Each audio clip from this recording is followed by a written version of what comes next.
All right. Got it. Okay. So happy New Year, and we'll call the regular meeting of the Kent Inland Wetlands Commission to order at 7 o'clock.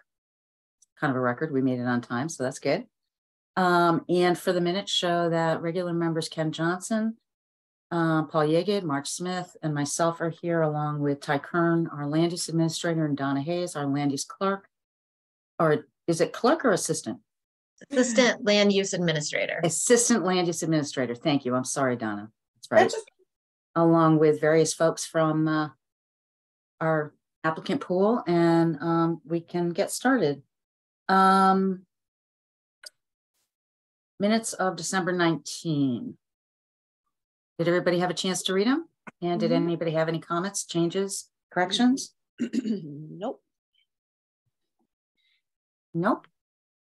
I have Done. Okay. Well, then we could enter. Go ahead. Okay. I'll make a motion to approve the minutes of the last regular meeting, December 19th, 2022. Great. Do we have a second? Seconded.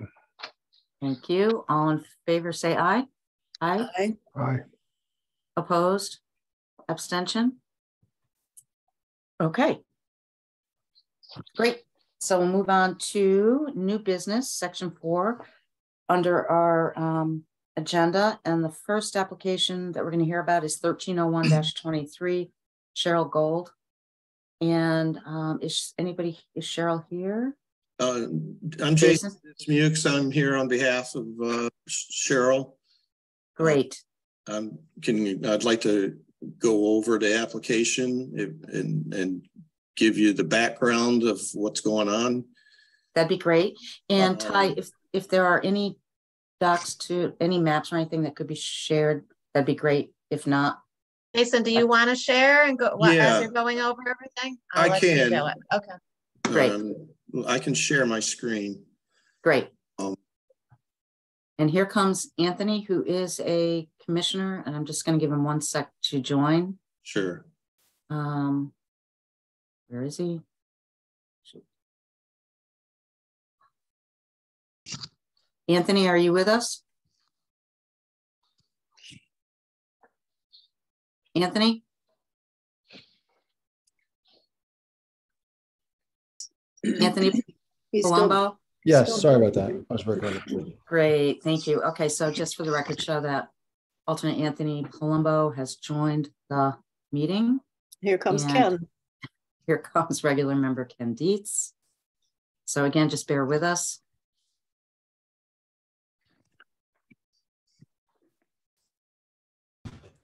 Hi, Ken, are you there? Ken Dietz? Yes, I am. Great. Sorry. Okay, no problem. We're just about to start section 4, and we're just getting into application 1301-23. And let me see if I can get your name. Jason Smukes. That's right. Oh my gosh, goodness gracious. Very good. Is here representing Cheryl Gold, and he was just about to get started explaining what's going on. Okay, great. So with that, I will turn it over to you. Okay, thank you. Well, good evening, everyone. The property is located at 147 Treasure Hill Road, and it consists of approximately 7.5 acres. Can you see my cursor? Yep.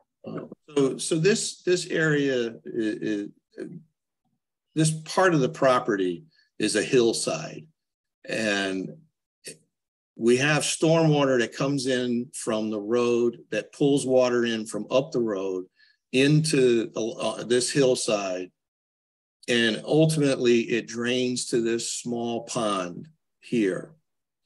Now, the applicant who's owned the property for a very long time has told me that this once was a hillside meadow, and they spend most of their time in the city.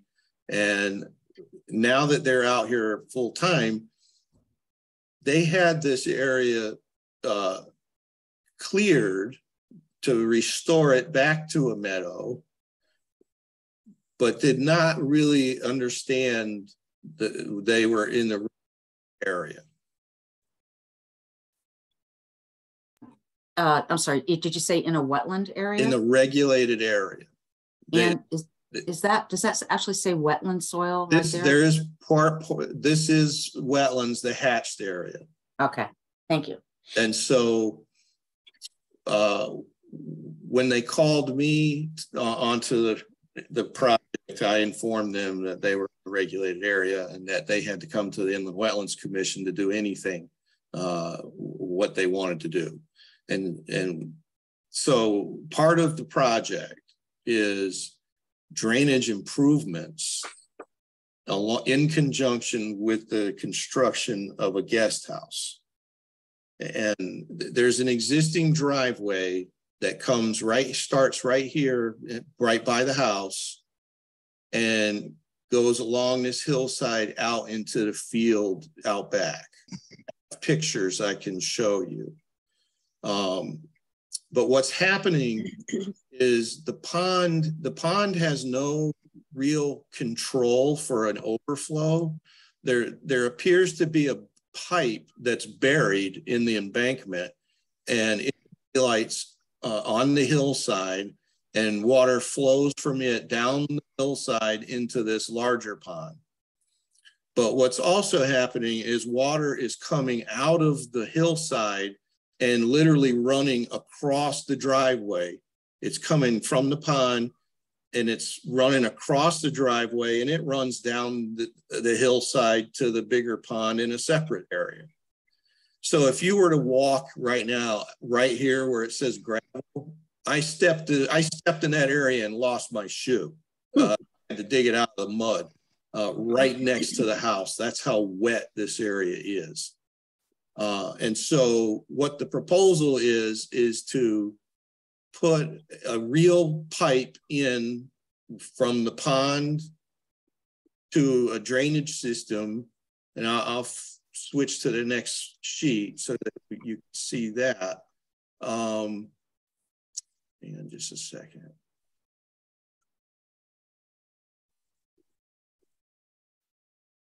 So what we would do is get that centered.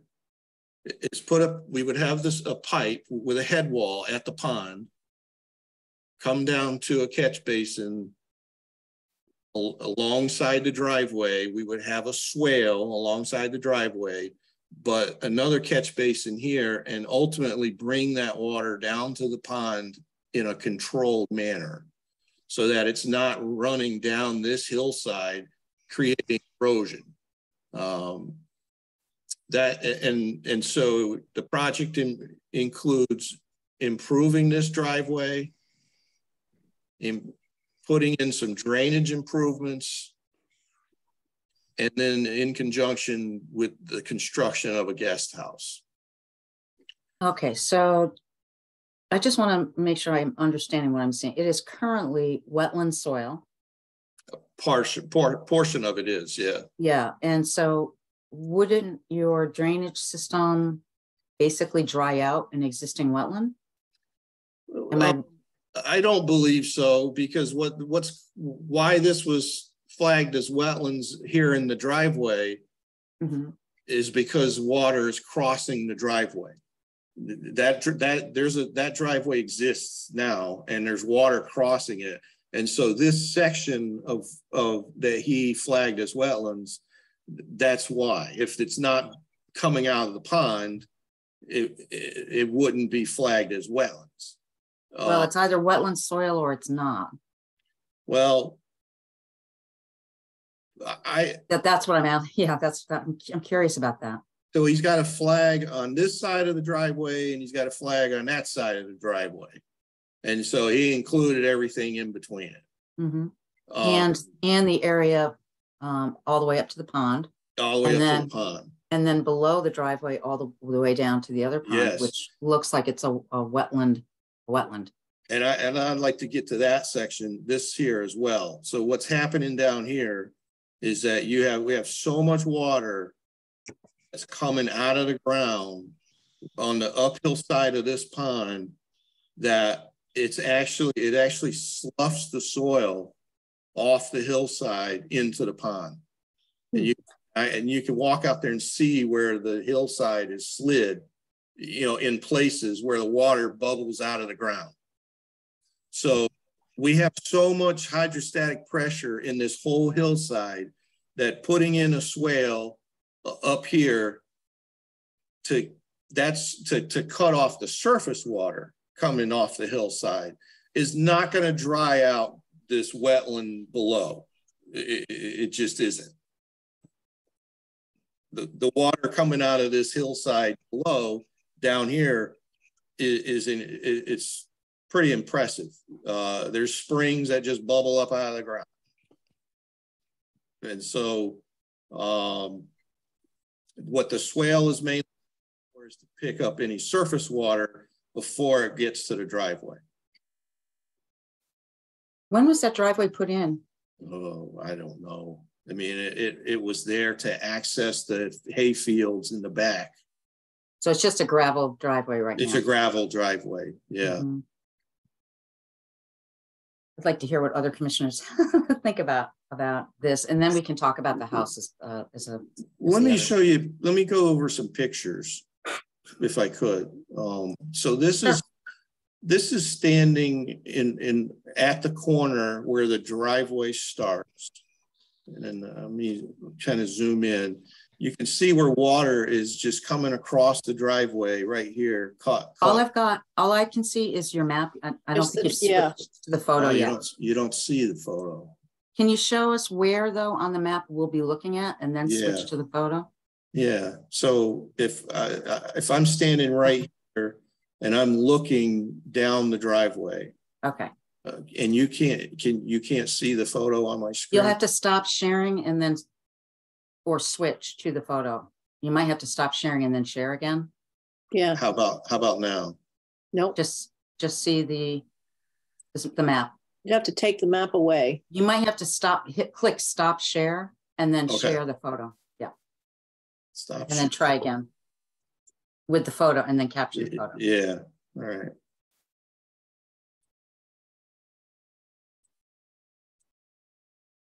There we go.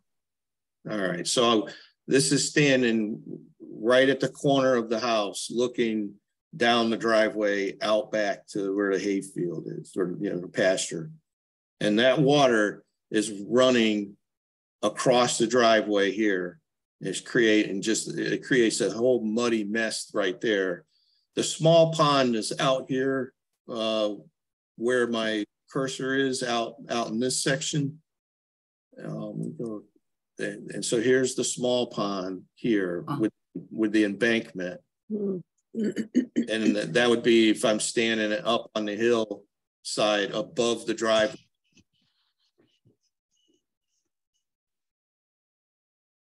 Yeah, that's taken from the driveway looking back. The pond is in the background. You can't really see it. The little pond? Yeah, the little pond, but the road is up here, and this where stormwater from the road is coming down this hill. It works its way down the hill into the small pond. Is there the existing pipe that connects the two ponds? How big a pipe is that? Well, it doesn't actually connect the two ponds. There's an inch pipe that comes under the driveway and it daylights on the hillside, on the downhill side of the driveway.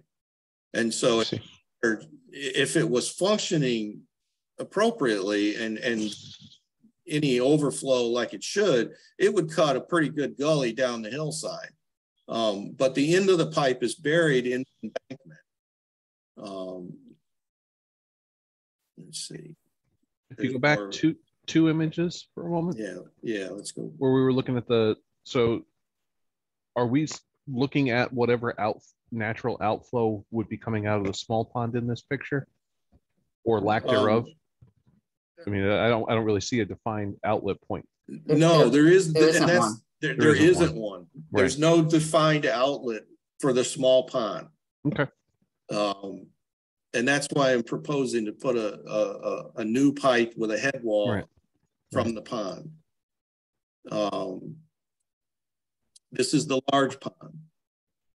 And you can see here down here, this is all mud from water bubbling up out of the ground. And it's happening over here as well. And it's worse in the spring. I took these pictures probably, I think, 3 weeks ago. Does So that has there- pond, I'm sorry. Go ahead, I'm sorry. Oh, does that pond have an outlet? Yes, there's a spillway for the larger pond, and it has a water course from the spillway that takes it down to a culvert that crosses a private driveway. And how does that function now? Yeah, that's functioning fine. Is there a reason? I mean, this looks like a pretty elaborate set of structures you're looking to install. Is there a reason why they wouldn't have wanted to do more of a just a culvert pipe under a built up crossing of the wetland, or some sort of I don't think a bridge is really warranted, but some sort of just passive system to allow them to cross the wet area? Well, if you look at the wet area, it goes all the way down to the pond. Yeah, and this is And- very steep. No, What- not here. I'm talking about the driveway crossing. Right.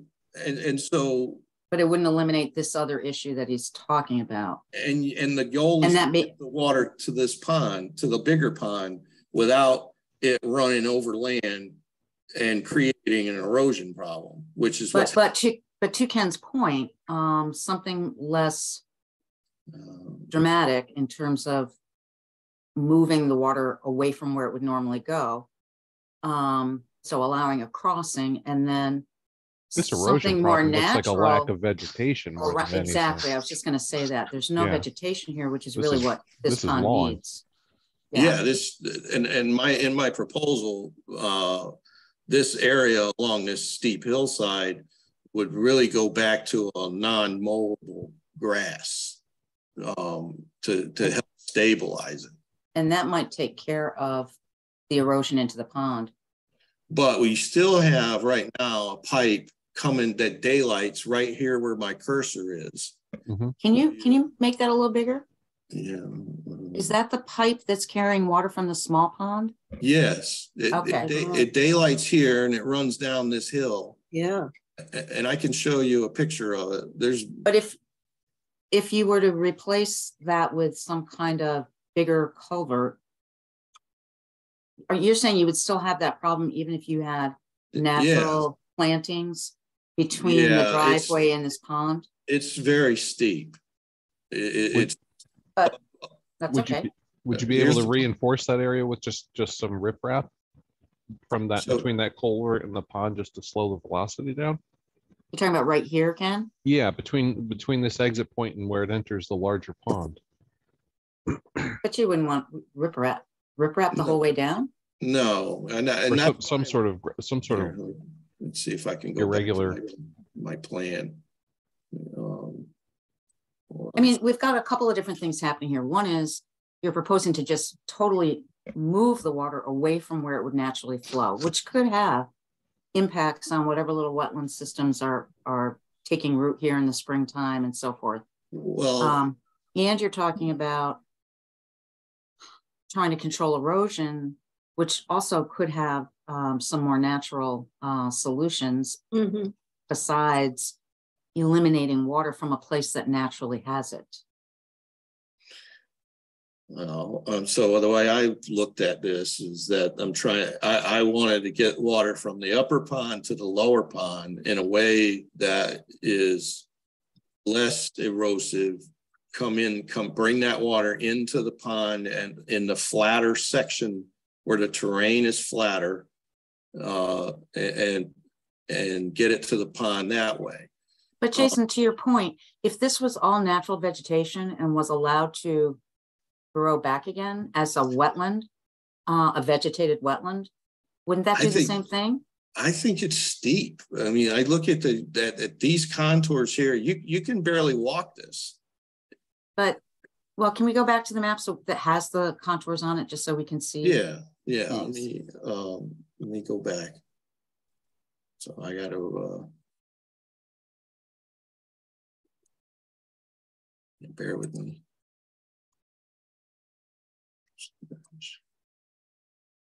What is the elevation change from the, That's what we're trying to get. Yeah, that's a good question. I'll from show one you. pond to the other? So the elevation change is 2, 4, 6, 8, 10, 12.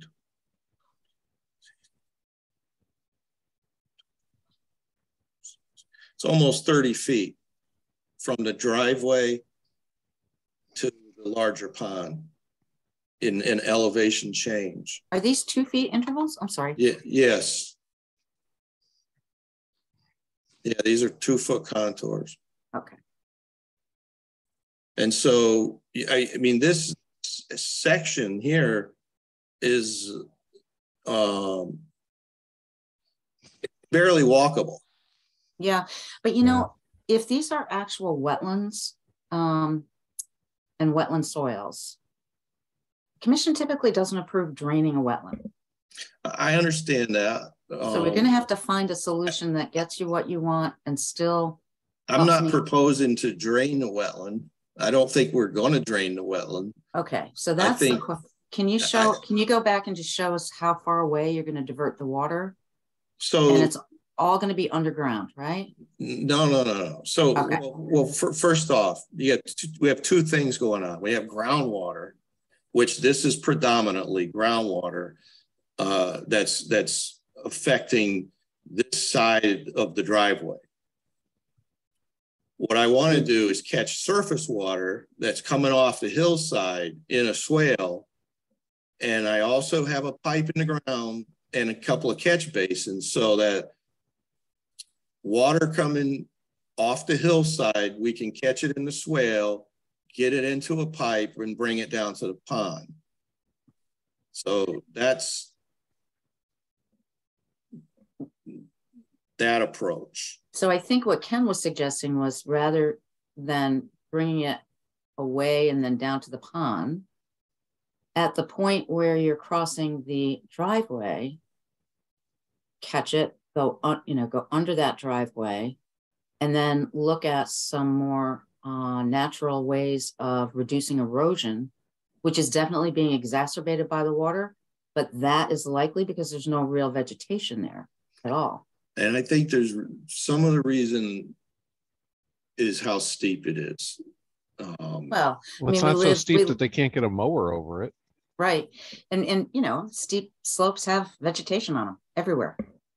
Agreed. I think though, if we concentrate water that comes out of that pond during, say, a rain event, I mean, you're going to end up with the equivalent of a riprap channel going straight down that hillside to the pond. Or some kind of diffuser that allows the water to spread out. I said riprap, but yeah, that's what I meant, was just something to slow the velocity. And, you know, you can plant a rain garden or something that is designed to hold a lot of water. Right. And then slowly disperse, you know, when it pours and then slowly disperse it out. Well, we wouldn't be able to build that on the slope, on the hillside. Well, you've got a pipe coming right out wherever that blue pipe was. There's an opportunity. You know, we've seen. I'm trying to think now. Was it Marge? Was it Kent? Oh, it was the school on top of the hill. Marblewood. Yeah, and I think now it's Kent School. But didn't they have like rain going down the hillside? They had rain gardens. Yeah, it's still Marblewood School. They did have a. I don't know that they've totally installed what they were going to do, but it was the idea of having a rain garden there, and I don't know that they've actually really needed it. I go past there a lot, and there's a depression there, I think. I don't remember how they actually ended up with it, but I'm just wondering if just planting more than just grass, but some low shrubs that wouldn't necessarily obstruct their view of the pond, but that would help to diffuse the water as it comes out of that pipe. And then maintain that wet area. Yeah.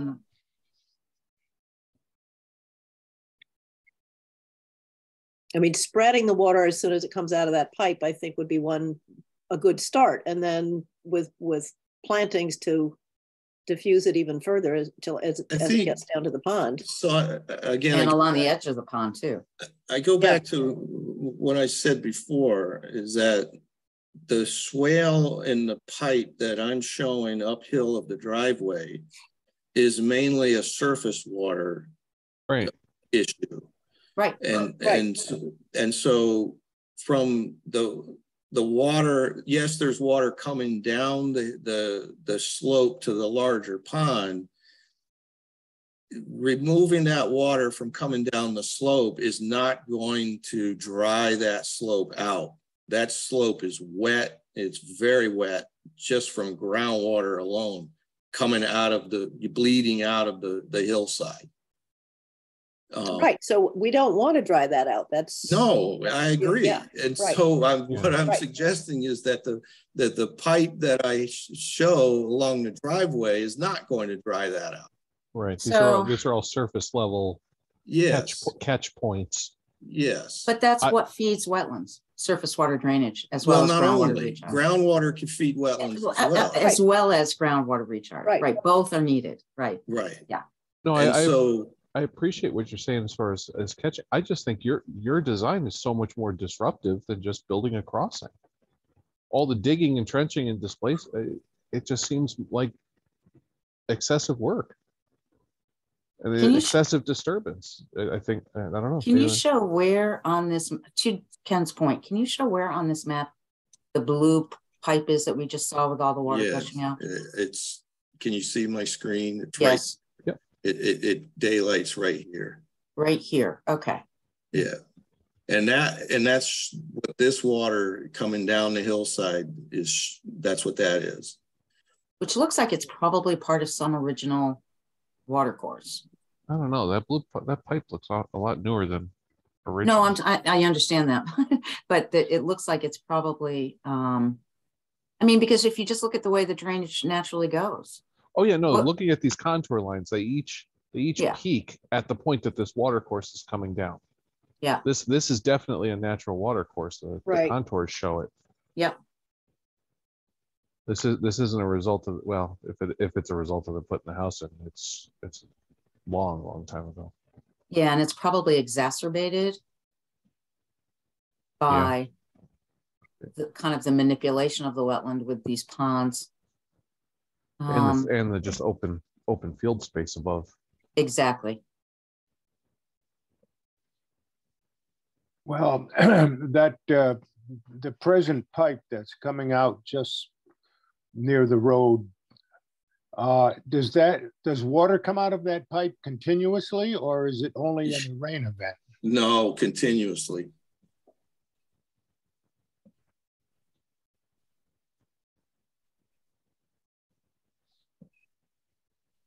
And is there an inlet point to that pipe, or is it just a buried drain? It's buried, so we don't know where the other end is. It's got some sort of infiltration, either gravel around it or something. Okay. It's probably it's pulling water from the small pond, but as it leaks through the embankment. And so, to me, the pond needs a tool overflow. It needs some control to collect water when it enters the pond, so that it doesn't run directly over the driveway. Yeah, but your design is going to require a homeowner to maintain this structure for this catch basin point. That's going to be a collection point for any sort of surface debris or anything that gets swept away in this water. If that clogs up, this whole system fails. No, well, that's what the catch basin is in a swale, so there's kind of belt and suspenders. So any water that comes over land, let's say, or if this catch basin were to fail. I'm not talking that one. I'm talking the one off screen up and to the right, where it makes more than a 90-degree bend, scissoring back on itself. Yeah, right here. Yeah. That looks to me like a point where this is going to clog up with leaf debris or whatever, and someone's not going to maintain it. Well, yeah, I mean, they would have to maintain it. I mean, and then the alternative is, if it was to clog up, you have the swale basically daylighting out into the field. The maintenance of it is one thing, but the actual movement of the water. I mean, again, Ken, I thought you were talking about instead of running it all the way up to that particular point that you're worried about, it goes under the driveway. I was thinking of none of this piping whatsoever and just putting in a culvert under the driveway and burying under the driveway. You know, exactly. putting an inlet. Maybe you could have a 4-foot pipe or something. I mean, you could move a tremendous amount of water at the driveway point through there, and then your only issue is velocity going down that hill, as he's mentioned. But I think those are easier issues to solve than all this. And that can be dealt with But we still need a swale on the uphill side of the driveway. Why is there water coming everywhere, all the way down that hill? So water coming down the hill isn't washing out the driveway. Is there water? So the pond is over here, the little pond. You've got this little proposed pipe thing, right? Yeah. Then you're diverting it all the way up to the point that Ken was worried about. In that whole section where you're diverting it, are you saying that there's water coming down that hill? Oh yeah. So it's not just the pond, it's all the water coming down the hill. It's all the water coming down the hill. Okay. So aside from just the swell, you're also showing that you've got somewhat of a curtain drain underneath the swell. I did put a curtain drain under the swale. And if you're doing a curtain drain there, what's the need for the curtain drain at the lower pond? Well, because that curtain drain, I don't know if you know how a curtain drain draws water, but it only lowers the water table for a certain distance from it. So there's, this upper curtain drain is not going to dry up the water below by any stretch. It's really to keep the swale dry.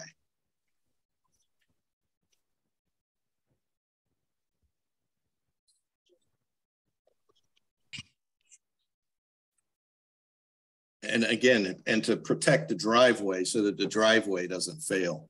And, from groundwater. Groundwater or surface water? So an under drain is to control groundwater in a localized area. So you're actually moving ground and surface water away from where it would normally flow. And then dumping it pretty much all into the pond. Into the pond. Mm-hmm. Yeah. All right. So we seem to have some concerns about that whole concept, but I know you've got another part to this application. Could we walk through that as well? Sure. Well, the applicant was proposing to build a guest house back in the field that can overlook this larger pond. It would have its own septic system out here in the field. And how far away is it from the edge of the wetland? I see you've got a line there, but I can't read the number of feet. 105 feet. Okay. Is that the closest point to the wetland? That would be to the pond. So it's probably a little shorter to the wetland flag number 13. Got it. So maybe like 90? Yeah, probably. If I had to hazard a guess, about 90. And again, that's fairly steep, but no, this is a lot flatter out here. Yeah. If you look at look how far apart these floors are. 2, 4. So it's got a gradual slope then? 1, yeah. 2, 4, 6, 8, 10 feet.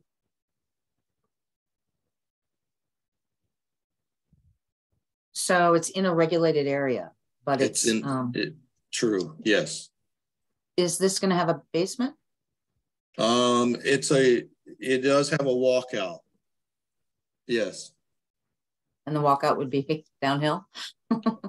Yeah. Yes. It would be along this edge here. Got it.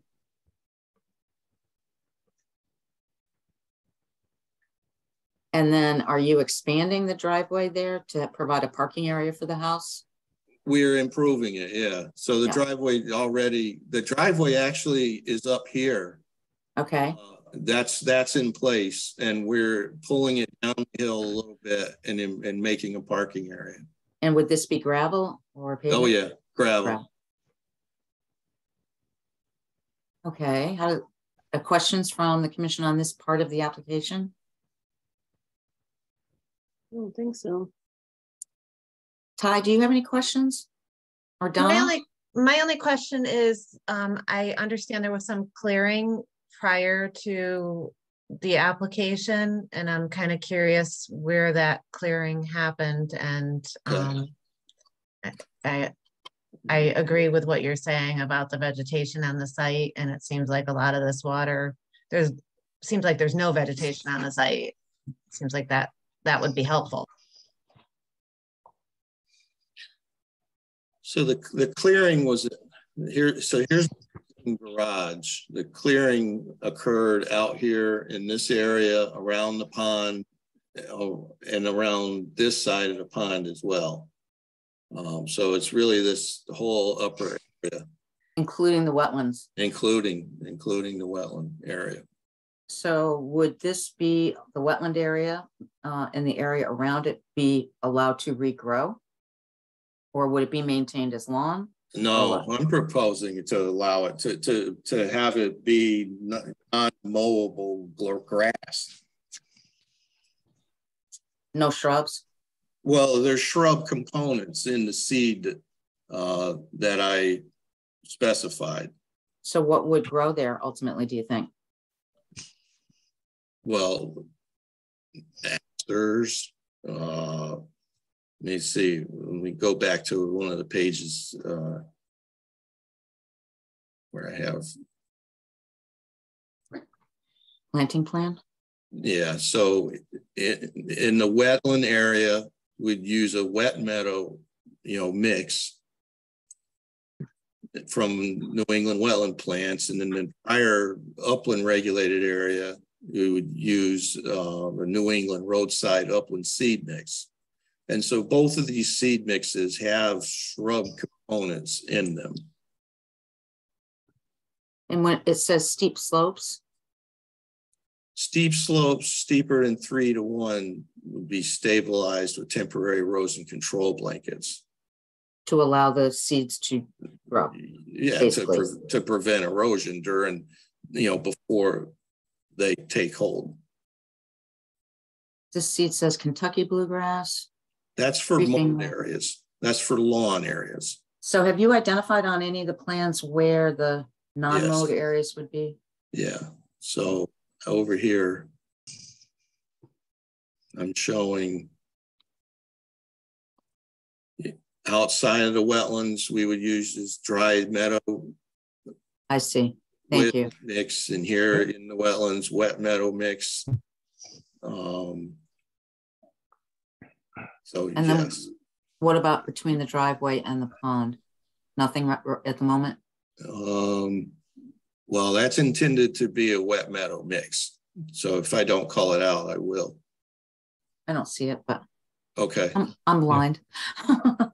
I don't see it, but if you don't mind making a note of that. Yeah, I could definitely make You've gone to a lot of extent to put all these details in. We really appreciate that. I mean, to be well, you want the construction to go smoothly. Sure, sure. And I'm also having a permanent, turf reinforcing mat in where the swale is. I didn't mention it before, but I also have a high overflow swale from the pond down to the swale along the driveway, so that if debris ever plugged the pipe up at the pond, you have a controlled area for water to flow out of the pond overland into the swale above the driveway. And that's all protected with a permanent turf reinforcing mat and is planted as well. So we're going to have to, we can't take action on this application tonight. Understood. Like to hear from other commissioners about any, Ken and me and Marge have talked about potentially minimizing this diversion of water and considering more substantial natural landscape wetland absorption, water absorption. I don't know, Ken or Paul, if you have any, or Anthony, if you have any other thoughts. Do we I want have to a see? question if I can ask. Is that all right? Yeah, of course. I'm looking at the back of the guest house. And you're saying that that's a pretty steep elevation, but you have a walkout basement. No, this is not, this area is not steep. But This- you have a walkout basement. Are you going to be bringing in any fill to flatten that out? And if so, how far So- down is the disturbance going to go? If you see this contour line where my cursor is, Yeah. Yep. yeah, that would be the extent of disturbance around the house. And you're not going to be bringing anything in, or you're going to pull out what you are Well, digging in the basement? They would probably bring some material in as far as grading around the house and smoothing that out. Okay, so you're going to need to show any kind of erosion controls and Yeah, that's that on all. another- That's And all also- back here on this plan. But we need to see it on the site plan. We need to see the location of it, Yeah, he's got it right. all in one place. So all on the erosion control plan, I show where the fence located and hay bales and have the hay bales all along the uphill side of the larger pond. Okay, Fence coming across the slope here. all right. And then where that lower contour that you were showing is, that would be the limit of disturbance? Yes. So you kind of need to show the distance between Okay. that and the wetland, yeah. Okay. But that would be it, right? That would be Yeah. the limit of disturbance, okay. Yes. So I really would like to hear from any of the other commissioners. What additional information can Jason bring? Do you want him to consider a different configuration? How are you thinking about this? Because we will need to take action at the next regular meeting. And if there's any additional information that would help us decide, now's the time to share that with Jason. I appreciate what he's doing with this redundancy plan with you said you're putting in a reinforcement along this hashtag, or not hashtag, but this grade in area along the driveway. What do you have going on? Assuming that comes into play and there's an overflow, do you have anything planned for this exit point by the proposed guest house? Or are you just assuming, is it just far enough that it will have dissipated by? It's far enough and it's flat enough out here in the field that it would just dissipate in the field. Let me go back to the pictures. I could show you the difference. Because that's taking water that would otherwise escape this area and slowing it down in the area. I mean, it's subtle, but it is a bit of an enhancement to it. So this is the field. I don't know if you can see that. And the house location is roughly around where my cursor is. Mm-hmm. So that part is that's relatively very gentle slope. And this is the driveway as it comes down into the field. Mm-hmm. So in a period of high water, you would be capturing more of that water in this area and not letting it just run off on the surface. Right. It's a positive. It's a positive. Yeah. So we're going to need to kind of move along here. I do want to hear if there are any other thoughts about this from Paul. Like I mentioned before, I was just looking at if we're capturing all of this water further up on the hill, why do we need to disturb down lower with an additional machinery and work down there for an additional curtain drain? Yeah. And the only reason I included that curtain drain is because of the water and the sloughing of the bank of the pond. All of that water going to the pond anyway My thought was to collect it in an under drain and bring it to the pond directly, so that before it bleeds out of the bank and sloughs the bank. But again, some kind of natural buffer would be better. Yeah, And so if that was planted, that may make a difference. Jason, is that where you were planning to plant that roadside wetland seed mix? Yes. I just was looking at some of the plants in there, and I think that's a really good idea. There's a good mixture of low grasses, higher plants, shrubs, bulrushes, Joe Pyeweed. There's a lot of things that I think are, number one, attractive, and number two, I think really would do a good job towards managing the water in that area. But just to give you an idea, over here where my cursor is, Gary Hawk and I were over there one day, and water. There's a spring, and water is literally coming out of the ground under pressure, coming out of the ground, running down the hill to the pond, Right. and large amount of water. Right. And does that happen in the summer? I mean, we've had a very wet winter, an unusually wet winter. Chances are that's going to continue in the future, but it is unusual compared to, like, the last few years. So just something to think about. That doesn't surprise me at all. We've got a lot of ground. We've got water in Kent Falls. Never have it usually this time of year. So that the fact that you saw water there doesn't surprise me. All right, guys, we need to move this on. Do you want Jason to look at some more natural options combined with this movement? Or are you comfortable, other than this curtain drain by the big pond, are you comfortable with this kind of movement of water? I would say other than the curtain drain by the big pond, yeah, I think I've kind of warmed up to the upper structures. Okay. Yeah. And maybe some more aggressive planting. Yeah, Jason, stuff that'll remain, have a root structure in the winter, not just. Right, that's what I was looking at. Yep. Yeah. I definitely like to see that. Okay. All right. Anything else? Okay. Well, I have one quick question. The proposed plan, that pipe we saw that went under the road, that green pipe that exhausted on the other side of the road. Yes. Is that going to be eliminated? Yes, that would be eliminated.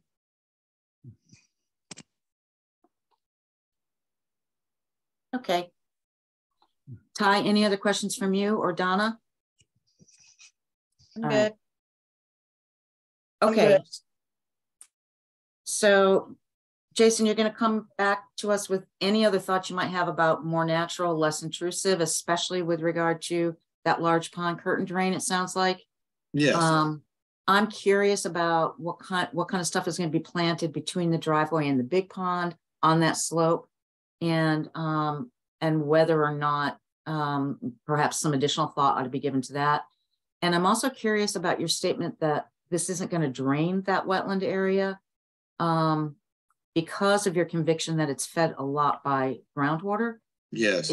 But if we're eliminating all surface water runoff into it, I really would like to know more about the amount of water that's going to be taken away from this little wetland, and why you are so convinced that the groundwater alone will be enough to, I guess, to maintain it.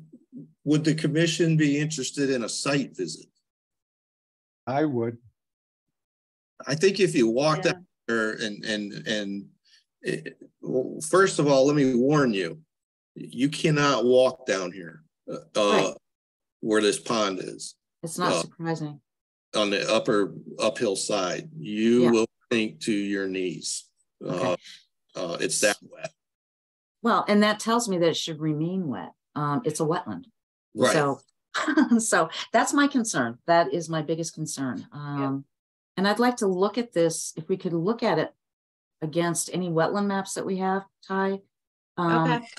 that would be great. And I don't know if we do and have anything that's as local as this, but I'd like to see this and this system in the broader range. What is the system part of? Fine. That's where I was kind of warming up to what he's done up above, because his collection points are all at, as he said, at the high points. Yeah, yeah. It's not like on a during a typical day, it's not going to be collecting any water. So it's really, really picking up shedded water. So yeah, I see that point. So that feels better to you. Yeah, because that's water that's not going to be retained here anyway. And if anything, his system is retaining more water in the, you know, the area that's shown depicted on this diagram. Yeah, yeah. Okay. All right. So we will come back to this conversation at the next regular meeting with some additional information. And we do have to move on. We have spent 50 minutes on this application. So, Jason, thank you for your patience and thank you for explaining this in the detail that you have. And if we have any additional questions between now and then, we will let Ty know. And Ty, if you want to try to schedule a site visit, if people want to go, that'd be great. We'll let you do that offline with Jason, okay? And us. All right. Great. All right. Thank you very much. Thank you, Jason. We need a motion to table this application to the next regular meeting. So moved. Second. Thank you. Any further discussion? All in favor? Aye. Aye. Aye. Opposed? Abstention? Okay. Moving on to application 1302-23, Alicia Wilson. And this is this is an after fact, right?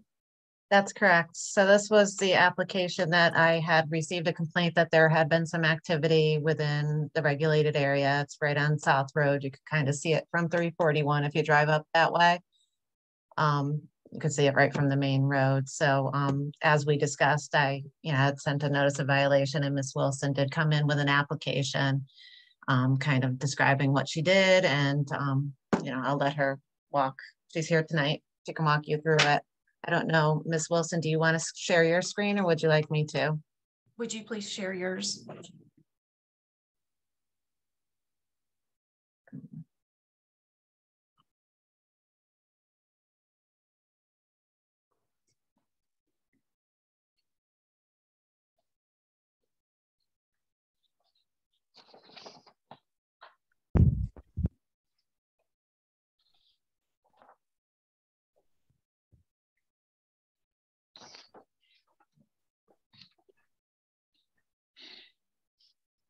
Application. I don't know if you guys had a chance to read through. It sounds like Lynn, you didn't have a chance to look at the application yet. I don't know what you want to see. Yes, I did. I did have a chance to look at it. Oh, you did? Okay. In the documents that because I accessed the file. But I would love for Alicia to just take a minute and just walk us through what you did, why you did it. Certainly. So thanks again for letting me submit after the fact. I didn't realize when I purchased the home that there was regulated area. Otherwise, I would have gotten an application prior. So the back of the house, I submitted some photos. I have if you can pull up the photos, it's better to explain. So in the back of the house, there is a slope and it's starting to erode, and there had been a tree that fell. And so I had the tree removed and the stump removed. And then I had about 6 yards of topsoil added to that area. And then to keep from it eroding further, I had 3 tons of stone put on the wall.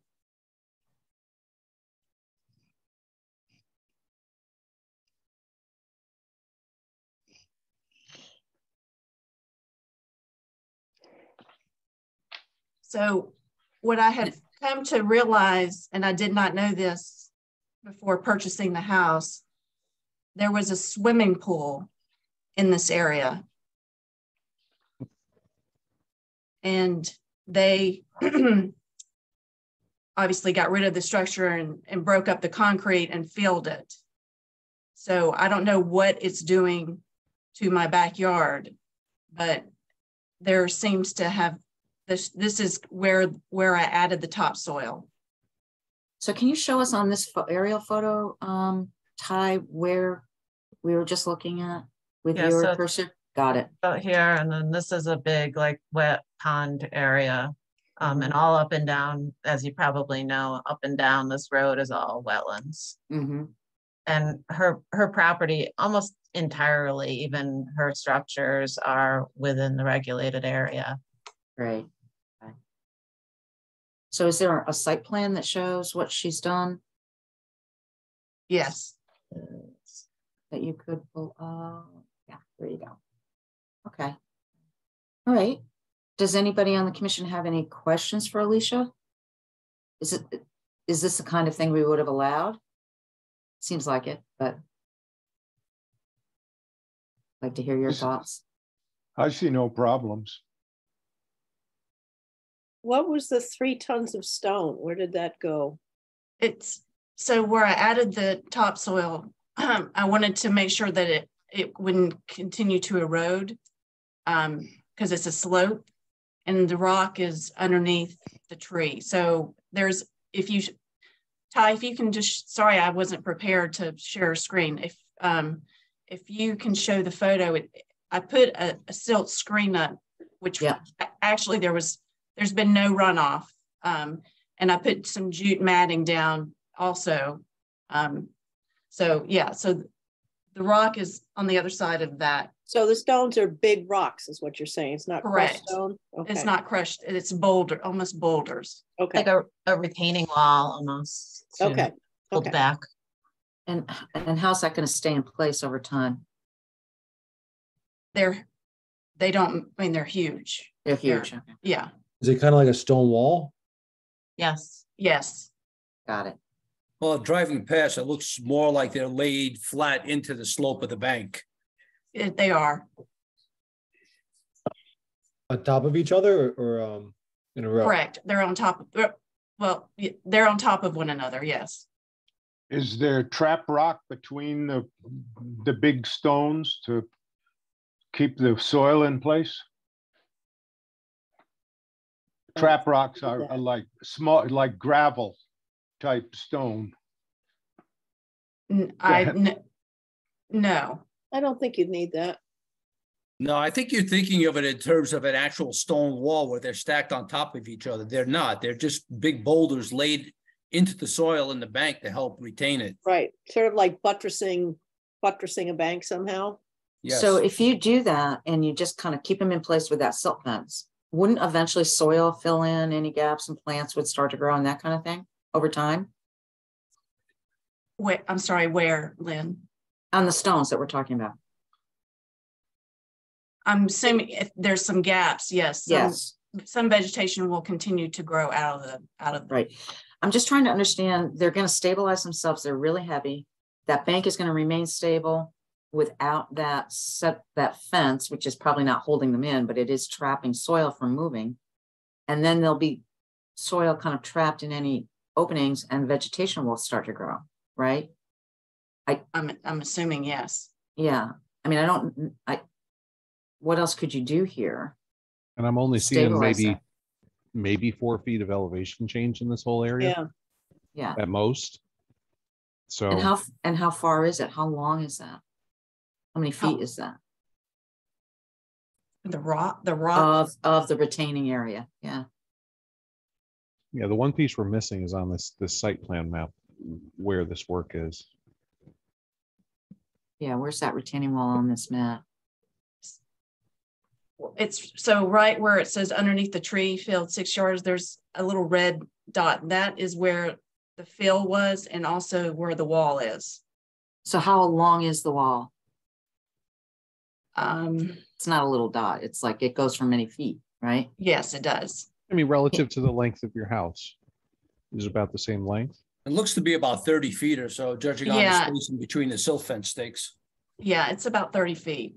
We should probably draw that on. Yep, I was just going to say that. Yep. But again, look at that. Look at the contours of that area. There's hardly any slope to Yeah. be an issue for those rocks or the fill behind them. Yeah, I think Yeah. as long as the rocks and the silt fence are drawn on the map, seems We're okay to okay? me. Okay. Yeah, I think. Paul, you agree? Yes. Ken, Tony, Yes. Anthony, I mean. Okay, so with an after the fact application, Ty, unless there are any other questions, can we approve it at this meeting, or do we still have to go through the process of approving it the next regular? You still need to, unless it was an emergency, application or something like Okay. that, you still need to go through the process. Ms. Wilson, is the work completely done now? I know I attempted to stop it halfway, when I had gone out there, and I'm kind of unclear as to, is there anything else that they have to do, or are they done? Well, they left some rock because that was why the equipment was in there, was they were just putting the rock in place. That obviously the rock can stay where it is. But going further, I didn't realize this was a regulated area. I was hoping to be able to plant some things that would grow in that area, but that would require another application, correct? No, you could put that. Part of the reason, one of the reasons I was asking is because if we are not going to make a decision on this application until the next regular meeting, you could also add on the site plan planting areas Okay. and what you want to plant. Right, give us an idea of what you want to plant. And you might want to think about whether or not you want to add a porch or any other hard structure. No, I was just trying to clean it, that's all. Okay. All right, great. Well, we appreciate your working with Ty and coming in and talking about what you did, and thank you for that. Does anybody else have any questions? Nope. If she wants to cut back any of the phragmites that grow in the springtime around that pond, would she need to come back in to get a permit to do that, or would you guys consider that to be strictly maintenance? No, typically we have requested a permit because it's not enough just to remove phragmites. You've got to replant something, or it's going to just exacerbate the problem. The problem. The getting rid of the phragmites itself is, how are you going to do that? Are you leaving roots? Are you cutting it and just going to continue to cut it to try to kill it? It's a complicated process. So, and then what are you going to do to replace it? So we would require a permit from anybody, as we have. Okay. Yeah. Great. Thanks. Any other questions? And Alicia, do you have any other questions for us? No, I do not. Thank you for your time. Okay, thank you. So we just need a motion to table this application to the next regular meeting. I'll make a motion to table application 1302-23. Thank you. And Ken Dietz, was that you seconding? Sure. Yes. I second. Okay. Any further discussion? All in favor? Aye. Aye. Opposed? Abstention? Okay, we're going to move on to application 1278. Thank you, Alicia, for your time. We appreciate it very much. Thank you. Bye-bye. 1278-22 Forest Street, and Jamie Littner for Kent School. Is Jamie here? I am. Hi. Hello. Hi. Hi. I just sent in a note asking for, I want to continue my permit for, I guess you guys do it for another year. I don't think I need another year, but I run up against my deadline, I think March, and I have a few days, 2 weeks or so left of work. I'm just waiting on some conditions where I can actually finish that job up. But just in case something happens, we don't finish it, I don't want to wait till the last minute to ask for, an extension for another year. Just a quick question. Would you be doing any of that work in the spring, or would you be waiting, if you extended it, waiting to the dry season? Yeah, as you guys talked about earlier in that other application with how wet things were in the hydrology, that place last spring was extremely wet. So that's why we couldn't do a lot of work there. There were springs all over the place.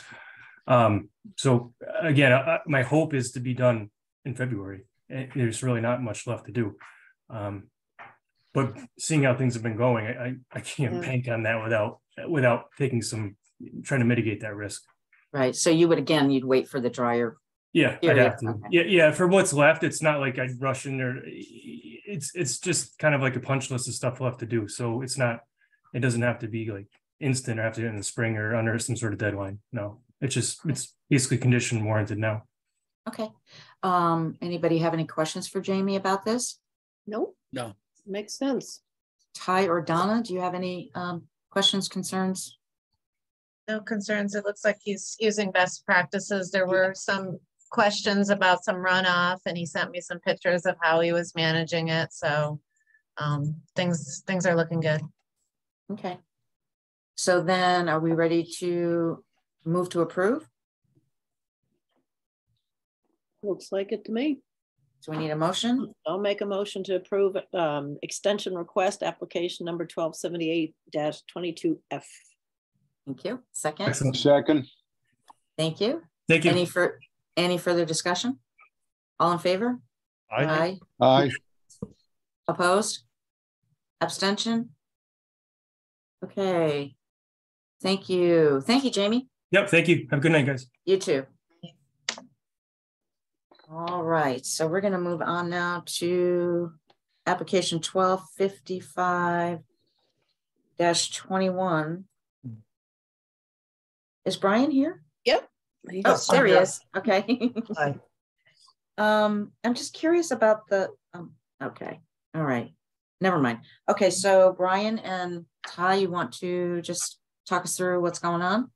Yeah, so they came in for a certificate of zoning compliance on this lot, and we found once the as-built came in, they had put a basketball court on the site within the regulated wetland area without your approval. So Mr. Neff was kind enough to quickly get together what had occurred, and he's here to go through it with you. Okay.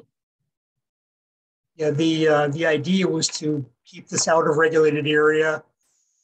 Unfortunately, about half the court ended up being within the upland review area, the 200 feet from the water course. It's a 4-inch concrete slab. It's 30 feet by 55 feet for a little basketball court with a couple of goals there to shoot baskets. The site was graded and actually cut down in elevation to flatten it out. So the natural drainage that comes off that court goes into the grass area towards the house itself.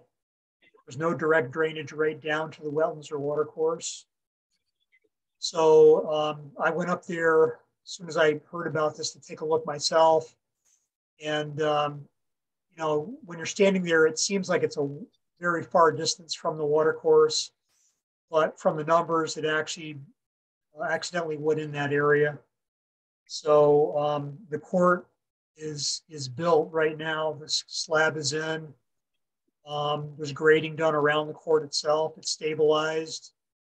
So I added that to the plan and added that to the request for modification of the permit. It's actually, the court is 176 feet from the water course edge itself and 170 feet from the nearest wetland boundary. So it's within the regulated area, but accidentally crossed the line. But at this point, when I looked at it on Friday, it's stabilized. They've got silt fence around the outside. The grading goes toward the building itself, away from the wetland and water course area. So there's no direct impact of any kind of runoff on the small water course or the wetlands that are associated with that. So this is just to kind of make up for the fact this was kind of accidentally done, unfortunately. Ty or Donna, do you have any questions or concerns you want to share about this? No. No. And do any of the commissioners have any additional questions for Brian? Is this something we would, I guess I always look at this with, well, is this something we would have approved to begin with? No questions. Yeah. Well, I'm glad Brian picked it up and, Yeah. you know, got right on this, but I just a little disturbed that whoever actually put the court in had to have been looking at the plan and known it was in the wetlands. Why? Yeah. Why don't they think about coming before wetlands, or at least notifying Brian before the fact? Yeah. Ty, did you catch that in the as-built or? Yeah, Yeah. so Gary Hack was the one who came in with the as-built, and yeah, he had it on there. It was very clear that, you know. Who did do the construction, do you know? I don't know.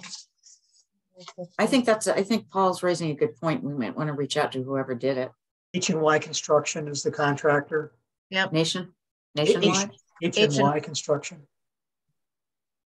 They've done quite a few jobs in the area. They're normally very good at these things. I can kind of understand how it got messed up a little bit. When I went out there, I was standing there at the court looking towards the wetlands. Actually, the grade goes up and then goes back down again. So it's not a place where you can actually look directly down and see that visually. So, I mean, when I went up there, I was shaking my head, but from the survey, I'm sure that's correct as far as the location goes.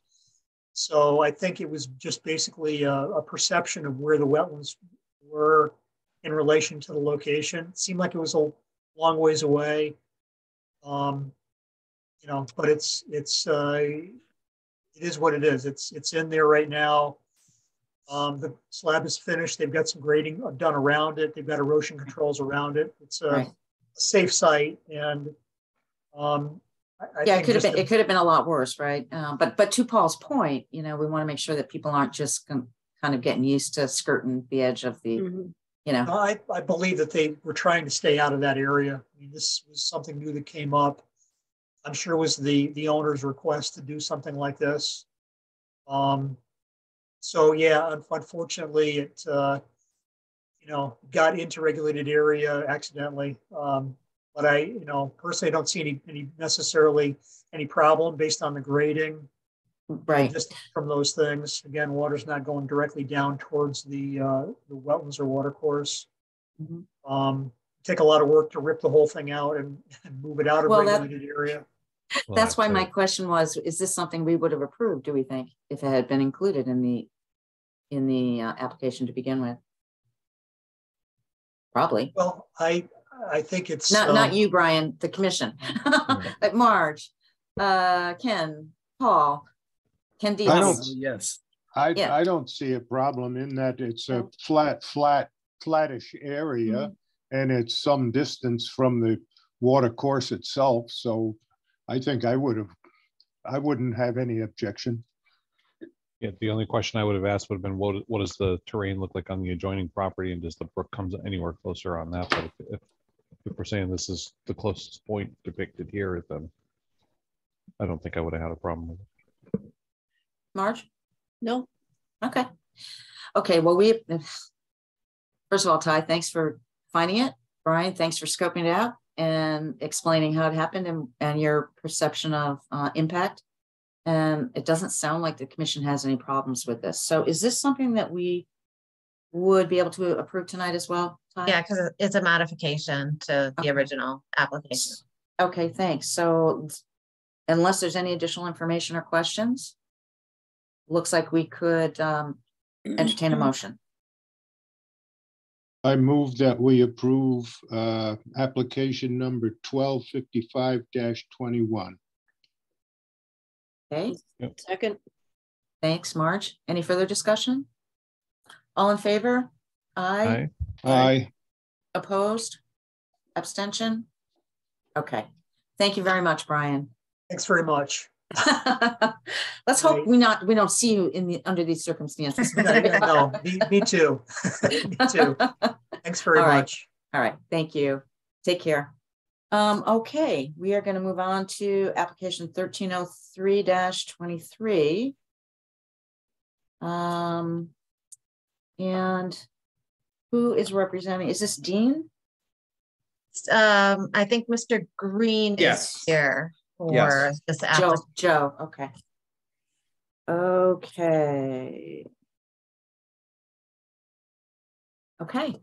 Do you want to walk us through Yes, Ty, would you be able to share the map that I sent to you, the site plan? Can.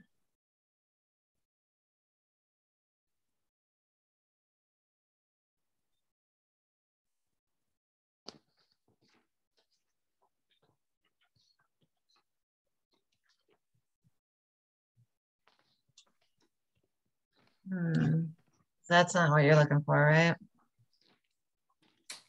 That should be, yes. That it? Yes. Okay. But you have to click on it and open it, right? Can you not see it? We just see your, you know, the listing, and we see 4E7 Gorham plans highlighted. Interesting. Sometimes you have to have the document open before you can share it. Okay.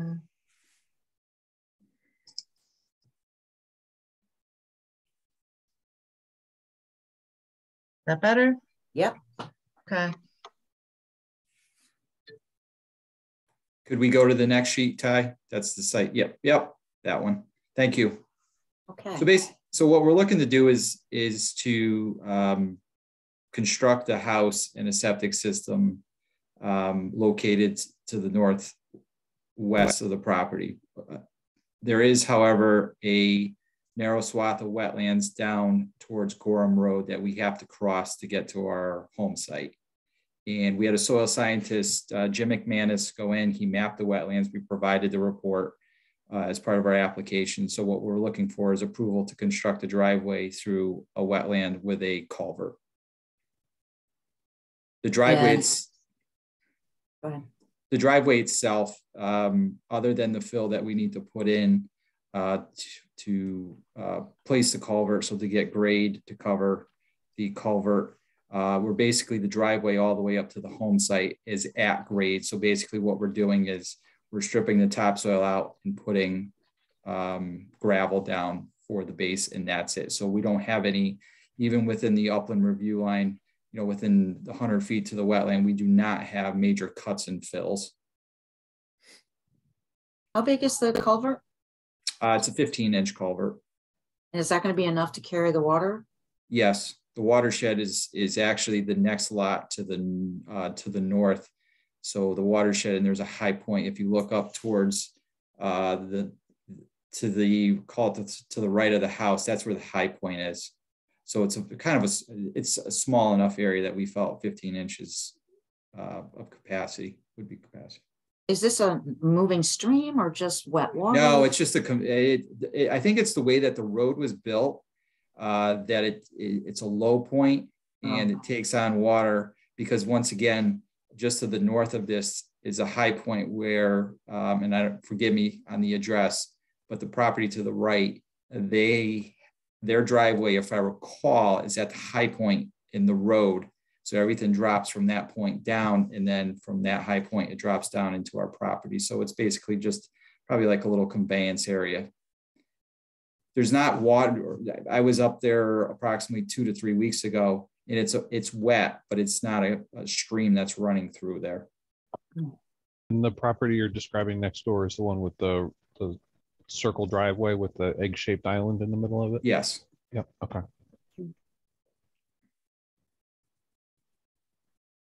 Okay. Does anybody have any questions for Joe? No. No. And Ty or okay. So this seems pretty straightforward, and we don't seem to have any concerns. Is that right? Ty, have you been out to I don't see what alternative they have. Yeah. Right. Ty, have you been out to see the site? I have driven by, you know, doing other site visits out that way, and yeah, it seems pretty simple. And we tried to enter, and as minor as it may be, the wetland is kind of consistent across the whole width, but we did enter at the most narrow point. Be it that, you know, like to the north, it's approximately between the two flags, it's like 65 or 60 feet. And then to the south, it's a little bit more, but right up the middle, it's approximately 45 feet. So we're entering kind of at the best spot. And it looks like there's wetlands to the west northwest of the property. You're more than 200 feet away from those areas, right? That's correct. Okay. Yep. There's a large I'm just toggling conservation between easement. I'm toggling between the satellite view and the map. So just because I see it back there, but yeah. Right.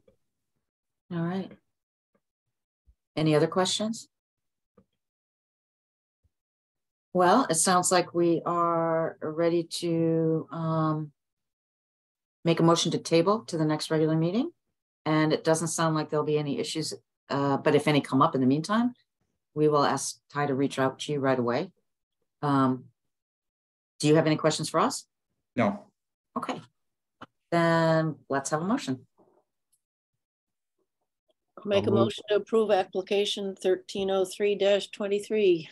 We have to table it, right? Oh, I meant, I'm sorry. I'm getting tired. You're getting ahead of us. I'll second the motion. Thank you. Any further discussion? All in favor? Aye. Aye. Opposed? Abstention? Okay, so we will. Who seconded that? I believe it was Paul. I did. Paul. Oh, thank you. Angela. Another wise guy. All right. So, Joe, we will be making a decision at the next regular meeting. It sounds pretty straightforward, as I said, but if anything else comes up in the meantime, we'll let you know. So would there be a need to sign on next time, or unless Ty indicates that we need to have a representative? It doesn't sound like there would be. Okay. But if any issue comes up in the meantime, we will make sure that Ty lets you know in advance so that you can attend. Okay. Thank you. Okay. All right. So thank you. And we are now, nothing else new. We are now moving into old business. This is application 1300-22. And this is, where'd she go? Oh, Carrie, right? Yeah. And we were looking for additional information on the site plan. And Ty, do you want to kind of bring us up to speed here? Yes. So, I mean, since the last meeting, I did go out to the site with Carrie and, walk down where the proposed addition to the boardwalk is. And, even though it's a steep slope getting down there, once you're down there, it's the area that they're going to be working and adding is very flat. And there's actually already a path that appears through that area. I took some photos and included them. She has provided, the additional information that you had requested just about, how, where the stockpiles would be held and where the old, where the existing boardwalk is on the plan. I think topography? The topography, we have a map with the topography on it. And I think there was some question about, I don't know, I'll let Carrie speak to it, about the trees that were being cut and how that would be done with her request. Yep. So there were a couple follow-ups you had about the exact process. And I spoke with Emmons Landscaping and Tree about your questions. And they said that their process is not to take the entire tree out of the regulated area whole, because they said that would actually create a greater disturbance. So what they do is they cut it into 8 to 10 foot chunks. And those chunks, their excavator, which is like the least disruptive machine they said they could use down there, takes it all the way up to our driveway, and the driveway is the staging area where they do the chipping. So that's their process. So they said, obviously this is a good time to do it. They wouldn't have done it yet anyway because the ground is too soft, but they said they think February or March is when it's going to be optimal time to do this. The only other slight wrinkle is that, so I provided like all the markings that were requested. The only slight wrinkle is that when Ty and I, right actually before Ty came out and I walked the property in that big storm, there were actually 2 other ash trees that had fallen, actually fell, but got caught in other trees. And Emmons said it's, a hazard, and they should just include them. So I included them in the materials for this meeting. So they gave me a proposal. They said they would use the exact same method, the same access points, everything to just get those untangled from the trees they're caught in. It's havoc down there, I have to say. It's kind of horrifying. Yeah. Yeah, Yeah. the ashes are having a rough It's time. really sad. It's really, Yeah. really sad. Yeah. Party in the wood stove, though. Yeah. Yeah. Okay. And I well, think actually, Sean, that talked with you, Ty, right? We even Yeah. had a conversation of the landscaping company with Ty, just to make sure everybody's questions were answered. And it's funny when you asked me about, is it steep? Is it not steep? And Ty came out, she's like, oh, well, this isn't steep. I just didn't really have a reference point of what was the steepness that would be a concern. But down where it is, it's not like a big slope. right. Yeah. That's one of the reasons we asked for topography. No, on the- now I understand. Yep. All right. Well, thank you. Thank you for providing the additional information and explanation. Thanks for doing the site visit with Ty. Thanks, Ty, for doing that. Does anybody have any other questions for Carrie? No. No, this seems Okay. to address them. Okay. No questions. Great. So it seems like Ty or Donna, anything else you want to add? And if not, it seems like we can entertain a motion to approve this application. So moved. Seconded. Thanks, Paul. Thanks, Ken Johnson. Thanks so much. Can I ask one little question Hang about on, process? hang Oh, on, sorry. hang on 1 second. Sorry. Any further discussion? All in favor? Aye. Aye. Opposed? Abstention? Okay, sorry about that, Carrie. Go Sorry, I ahead. almost missed the most important part. It's just a question as a member of the public. Out of curiosity, why do you do new business before old business? Actually, That's a really good question. So I could speak to that because I actually had that question as well. And in reading your bylaws, that's not the way it's supposed to be. But I was just kind of following so at some point during your history, you must have flip-flopped it. Yeah, but I was actually going to talk to you about that because it's really supposed to be the opposite. I thought it used to be the opposite. I don't know at what point it changed, but I think it changed because we wanted new people, because people had to wait a whole month anyway. We wanted new applications to be heard first. But I also wonder if our bylaws follow the state guidance. That might be another thing as well. Donna might have a better sense of it, but I feel like we changed it a longer time ago. We did change it a long time ago. I think you changed it before me because that's the way that I had always remembered it. Yeah. And I don't think that the state statute talks to how you hear your applications. That's strictly in the bylaws. Yes, but I feel like the state itself has a prescribed template for agendas, and I'm not sure why I feel that way. I could be wrong. Well, it appears to be that usually the old business does come first. Which so makes yeah, sense. and then in checking your bylaws, that's exactly what it says is supposed to happen. But I don't know, you may have made a decision to change it and then never changed your bylaws. And I think you have the right to do that if you want to. Yeah, I just mention it because I do a lot of governance work and work on bylaws and things like that. So I just knew, I don't know the regs that govern this, but I just knew it was unusual. And as a member of the public, like when I was a new business, I would actually expect to wait. I would expect it to be a long meeting. I have to slog through it. But as old business, and mine is like 5 minutes, I actually would be, my poor kids are waiting to go to bed after, because I just didn't realize it would be so long. So I don't know. I just think it's people expect when they're new business that they have to wait. When they're old and they think it might be quick, they just, anyway. But just a thought based on other contexts that I've seen. It's a good point because I noticed it also. You're spending all your time. So okay. Well, I think we could certainly switch it. And we could, you're saying if we switched it, Ty, we would be consistent with our bylaws? That's correct. I just want to double check and make sure there isn't some reason that we changed it related to the state training, the wetland. Yeah, let's look back into it, but I totally understand what Carrie's saying. And me it seems too. to me that for the most part, we dispense with the older ones faster than we do the new ones. Yeah. Yeah. And yeah, the other boards that I'm on definitely do old business first and then new business. So Yeah, I wouldn't have a problem with changing it at all. okay. So, but let's just double check and see why we did it, if we can find it. Right. I'll head out, but thank All you right. so much. Thanks, Carrie. Bye-bye. Bye. Bye. All right. Speaking of which, we're going to get to that shortly. There being no other old business, we'll go right into communications and the budget. Anything major you want to share? I Nope. noticed a purple line through the clerk, but we're going to talk about that.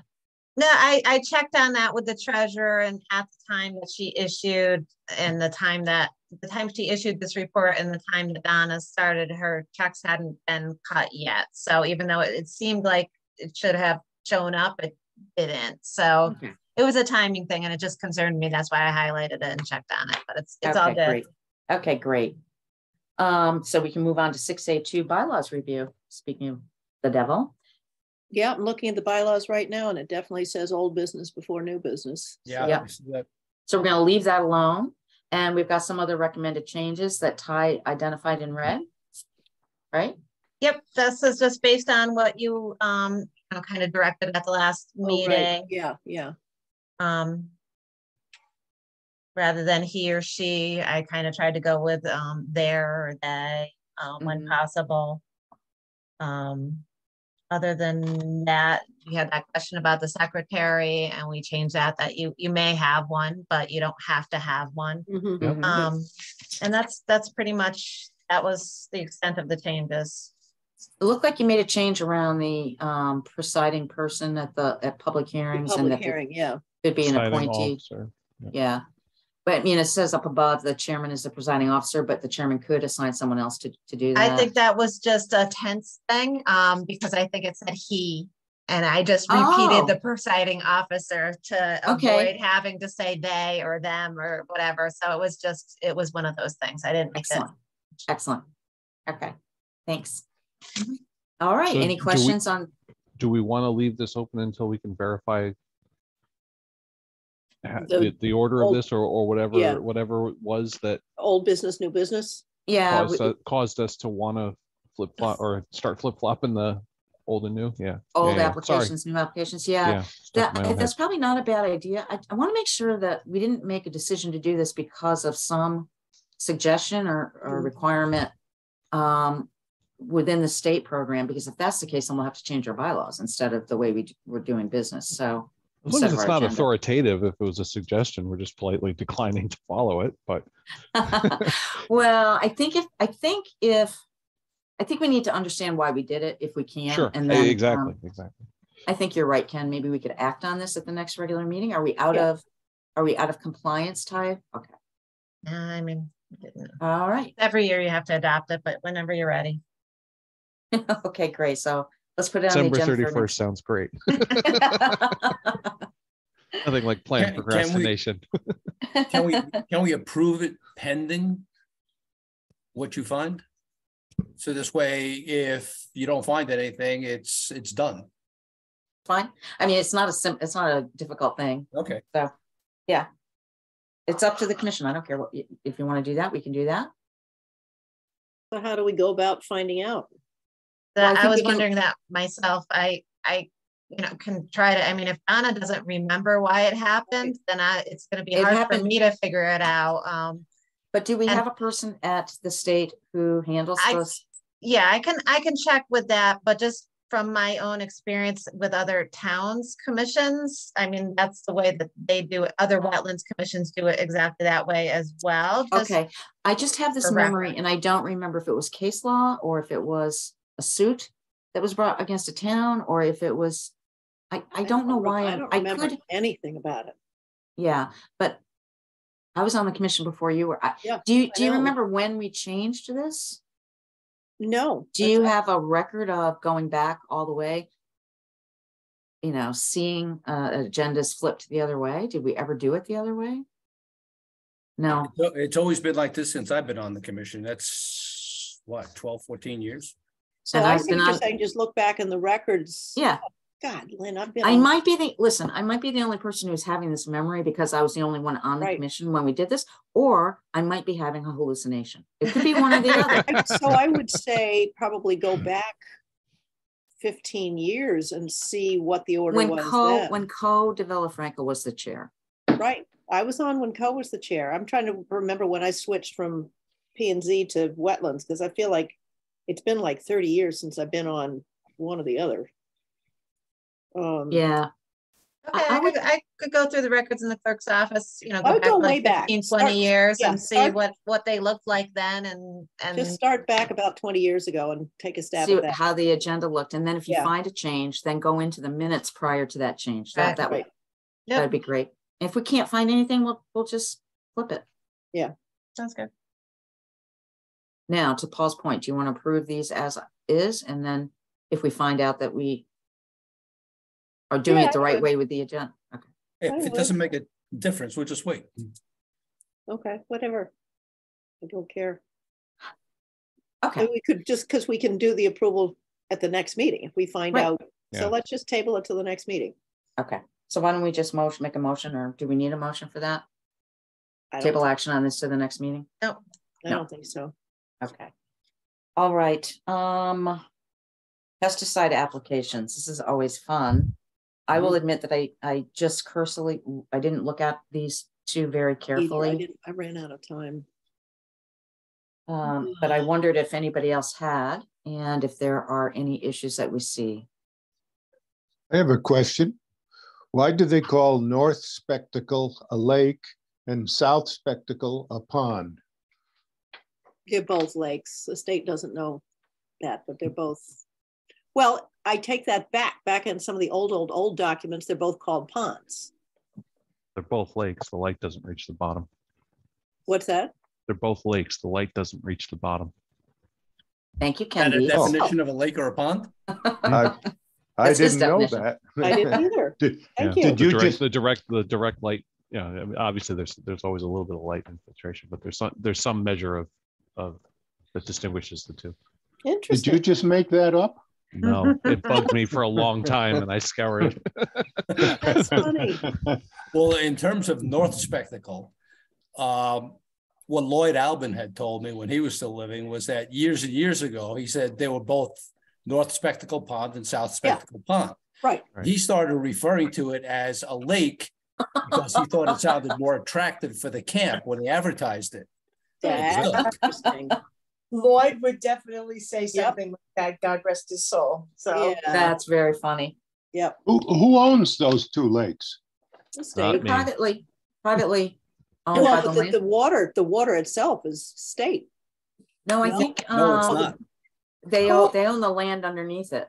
Right. they Well- have, according to one of the Not larger the state, the lawsuits- landowners. Sorry. One I'm of sorry. the lawsuits that was done on North Spectacle Lake, an attorney had done the research and they found that the people that live on North Spectacle Lake actually own to the middle of the lake, Right. and that others have riparian rights to cross over that property on top of the water. That's right. That's But South Spectacle, that's state, because you can go in there with your boat and you can actually canoe on there if you want to. It's not private.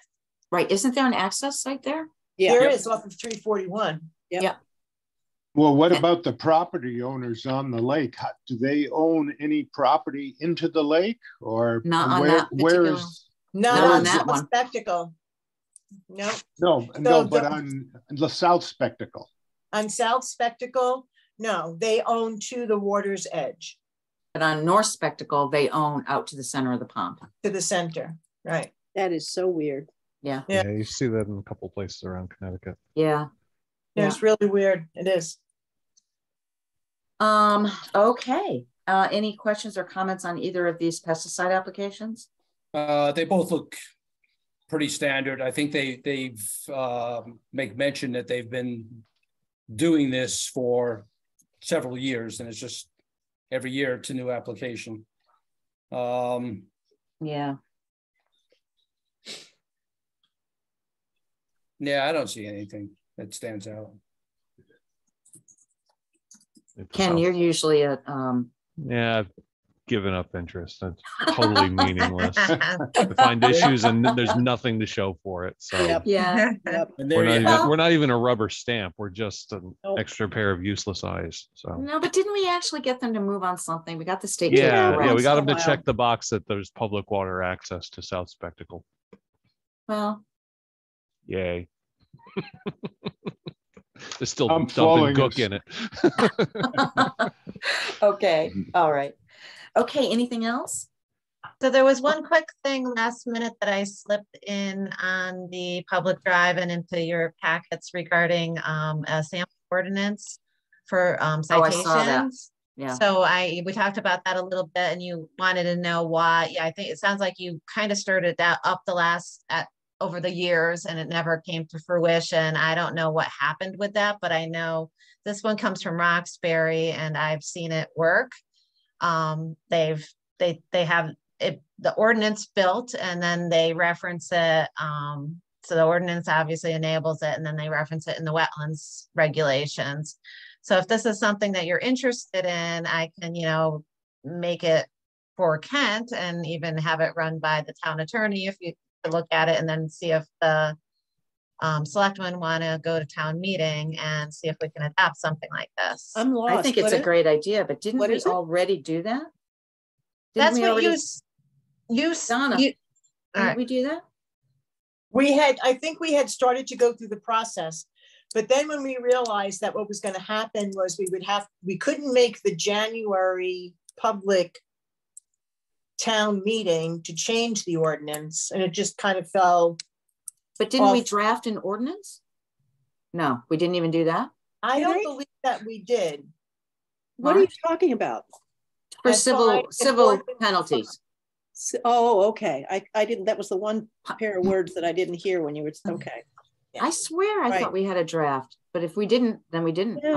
I remember we discussed it, but I don't think we ever got to a point of doing a separate Okay. draft. Yeah. Yeah. All right. Ty, we're interested, it sounds like. And Okay, great. if you want So, to take the next steps, that would be phenomenal. The Is only there thing anybody I on would- the commission you want to work with? Or anybody on the commission who wants to work on this with Ty? I would Yes, just make we all one do, but we don't have suggestion to it. Is there a way to index this thing for some sort of inflation adjustment? Because these fines have a tendency to get stuck in a point in time and become irrelevant. Yeah, that's so a really good point. it is, and that is exactly what Roxbury did. So in the they have that reference in their regulations, which actually speaks to the amount. And if you notice in the ordinance itself, which has to be, by town meeting change, which is a bigger deal, there's no reference to that dollar amount. So it's a lot easier to, over the years, change your wetlands regulations than it would be Without going to change town it. meeting. Exactly. So first we've got to build the ordinance, which I think is really, I could just change, the town of Roxbury to town of Kent in this case, make sure that all the statutory references are appropriate, and then have maybe Mike Ziska just take a look at it. And then, from there, just ask to put it on the next town meeting agenda. And then from after that, then you can build your regulation, which is under your purview. You still have to do your public hearing to make that change, but that's where But we you don't have get to go to town meeting. No, Right. and that's where you get to choose, you'll be able to choose what those fines are and what makes the most sense. And then as the years go by, 10 years from now, and there's inflation and $500 means nothing to anybody anymore, you can change it on your own. Okay, that's awesome. That's great. Can we look at it before you send it to Mike Ziska? Of course. Okay, that'd be great. So Thank you, I have Ty. a question. One of the paragraphs, they talk about any funds that are brought in were given over in Roxbury to the town special land acquisition fund. Being that I don't, do we have anything like that? No. in Kent? Or would we No. have to address, what would happen with the funds? We'll have to talk about that. I can But, get a list together of what different towns do, and That'd be great. Yeah. I mean, it could go into our land use budget, Sure. I don't think we're ever gonna get a town land Well, acquisition. fund. Our budget might be a subset of the general fund. Our accounting. budget has its own line item. I mean, we have a But it's a inland question wetlands of budget. which fund does it fall under? fund accounting and budgetary items are separate. Well, I'm saying we don't have a fund. We have a Right. line item in the budget. This could be a revenue source potentially. That's all I was saying. As opposed to an expense. I'll see what other towns do and we'll see what works for Kent. Yeah. I mean, maybe other towns designate a local nonprofit. There, we have a community trust here, for example, but I don't know if the town would go for That's that. not what I'm, yeah, that's not Yeah. what I'm talking about. Another part of this is that you need to have a hearing officer. So that when fines are assessed, that people do have that right to appeal those fines to the hearing officer. In Roxbury, they had a previous chairman of the Wetlands Commission, you know, appointed as that hearing officer. It almost never happened. It's one of those things where this person is just available in case that comes up. It could be it's not a job where somebody has to show up every month to deal with it, but it should be somebody who knows a little bit about wetlands. So Okay. just something to think about. And you can have a panel of 3 or just 1. It's up to you. Okay, that's very cool. Yeah. All right. Can we talk about this under old business next meeting? And get to it a little bit sooner, but I'd love to see whatever you come up with and capture the things that you just talked about, so that we don't forget that. That'd be great. Thank you. Thank you for doing that. Yeah, of course. All right. I'll take a quick look at the town finance and see if there's a specific fund that we might want it under. Oh, that'd be great. Yeah. Do we actually have quote unquote funds? I don't even know. I don't think so. I feel like it's line item by line item in the budget. Okay. Yeah, I think the only thing that's there is the Kent Community Fund. Does the town include that is under its budget? I think it's money that comes in from people who donate, and it's regulated through the Social Services Department. Oh, that's great. And there's a group of people that meet to decide where that money should go. Like if, you know, someone needs a new furnace, they have to come and appear before the Kent Community Fund Committee. And they decide whether or not it's a viable request and whether or not the funds are sufficient.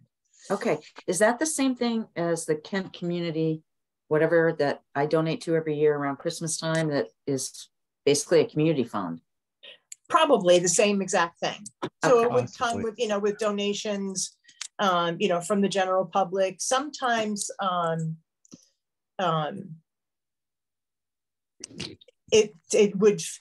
they might get some money from grants that are available, but okay. it's a separate type of fund. Okay. I'm stretching my memory on government fund accounting, but I believe the funds are delineated by a legislative action. And it takes an act of legislation to move money across the funds outside of the permissions that are granted to all the underlying entities at that point. Whereas a budget item is a carve up of a particular fund within that fund. So it's you know, within the finance board or whoever's purview to just move stuff around as they. Yeah, and that's what I'm familiar with seeing. I don't remember seeing us under something else. I just remember seeing, you know, income and expense associated with the department, if you will. Right. All right. Okay. Well, thank you, Ken, for looking into that. Thanks, Ty. And I mean, I wish we had an environmental fund that could benefit from environmental violations. Yeah. But we don't at the moment. Anything else? Okay. Thanks, everybody. It's been almost 2 hours, which is, I know, unusually long, but I just want to remind you that we used to have 3, 4, and 5 hour meetings, so we're still not doing too bad. And thanks, I everybody. just have a problem staring at the screen after too much time because I won't sleep tonight. So I'm listening, but I'm just not looking at the screen. So. Okay, that's quite all right. And I think we're ready to adjourn. I'll make a motion to adjourn. Thank you, Paul. Seconded. Thank you, Ken Johnson. Everybody have a great great week, and we'll see you soon. Thanks. And everyone. Good night, all. Already. 2 weeks. Good night.